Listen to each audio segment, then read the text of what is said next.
మిత్రమా, పిల్లలకి 8వ తరగతి నుంచి నువ్వు డాక్టర్ అవ్వాలి, నువ్వు పోలీస్ అవ్వాలి, లేకపోతే నువ్వు ఒక ఇంజనీర్ అవ్వాలి, నువ్వు ఏదేదో చెప్పేస్తారు.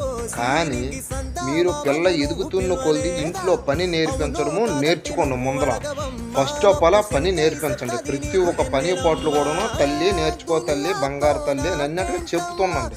ఎందుకంటే ఈ పనులు అన్నీ కూడాను తను రాకుండా ఉండిపోయి చదువుకొని మంచి జాబ్ చేసేస్తుంది అని అంటే, రేపొద్దుని అక్కడికి వెళ్ళాక ఎవరో పని మనిషిని పెట్టుకొని ఒకవేళ ఈ పొజిషన్ బాగుంటే ఏ పని మనిషిని పెట్టుకొని ఇచ్చేస్తే ఆ జీవితం అనరు.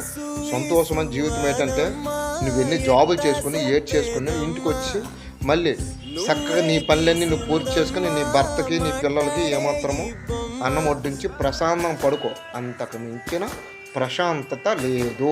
నేను చెప్పిన సొల్యూషన్ అది. మీకు నచ్చుంటే ఫాలో కొట్టి లైక్ చేసి షేర్ చేసి సబ్స్క్రైబ్ చేయండి ఫ్రెండ్స్. Okay friends.